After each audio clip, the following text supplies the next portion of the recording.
salamat ulit. Love, love, love to all of you. I love you, Kuya. I'm getting crushed. I love you. I love you also, man. Isang magandang balita ang ibinahagi ng Queen of All Media na si Kris Aquino matapos niyang i-anunsyo na makakauwi na siya sa kanilang bagong tahanan matapos ang 6 na linggong pananatili sa ospital. Sa isang Instagram post noong February 9, ibinahagi ni Kris ang kanyang labis na pasasalamat sa lahat ng nagdasal at sumuporta sa kanya habang siya ay patuloy na nagpapagaling. Ayon kay Kris, sa wakas lilipat na kami diretso mula sa ospital papunta sa aming bagong home matapos ang 6 na roller coaster na linggo. Lubos akong nagpapasalamat sa inyong lahat sa patuloy ninyong dasal at mabubuting hangarin. Matatandaang noong January, unang ibinunyag ni Kris na tumigil siyang huminga ng halos 2 minuto matapos magkaroon ng komplikasyon sa baga habang sumasailalim sa isang minor procedure. Sa parehong buwan, kinailangan din niyang ipaayos muli ang kanyang port acath. Dahil dito, taus-puso niyang pinapurihan at pinasalamatan ng mga medical professionals na walang sawang nag-alaga at tumulong sa kanya.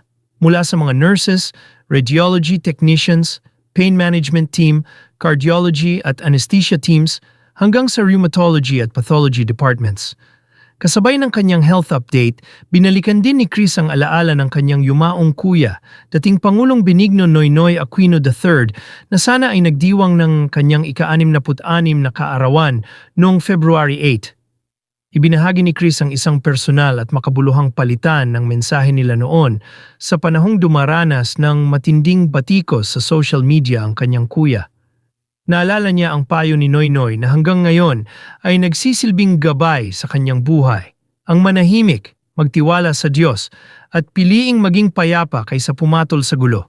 Dagdag pa ni Kris, minsan ay pinapaalalahanan din siya ng kanyang ate na huwag masyadong takutin ang kanyang followers dahil mas nais ng mga ito na makita siyang masaya at puno ng pag-asa.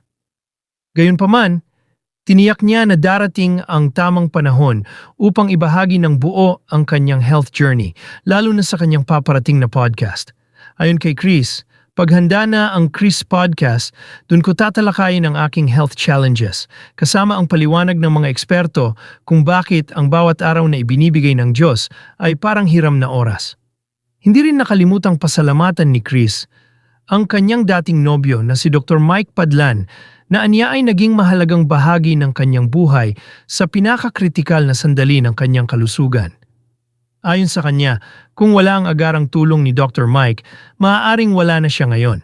Habang siya ay unti-unting bumabalik sa kanilang tahanan, ibinahagi rin ni Kris na magsisimula siya ng physical medical rehabilitation sa susunod na linggo, matapos matanggal ang tahi sa kanyang port acath, isang panibagong hakbang patungo sa kanyang paggaling.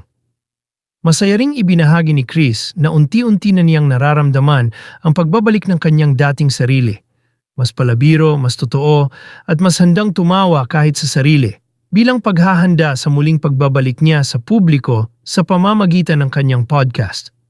Sa pagtatapos ng kanyang mensahe, iniwan ni Kris ang isang paalala na matagal nang mahal ng kanyang mga taga-suporta. Tandaan maging brave at laging love, love, love. Matatandaang mas maaga ngayong buwan, isiniwalat din ni Kris na siya ay may deep vein thrombosis. Sa kabila nito, positibo pa rin ang kanyang pananaw sa buhay, lalo na't inaabangan niya ang kanyang kaarawan sa February 14 na aniyay mas gusto niya ang lobo kaysa bulaklak dahil sa kanyang allergies. Para kay Kris Aquino, ang taong ito ay kanyang tinatawag na Rainbow Year, isang taon ng pag-asa, pasasalamat at patuloy na laban para sa buhay.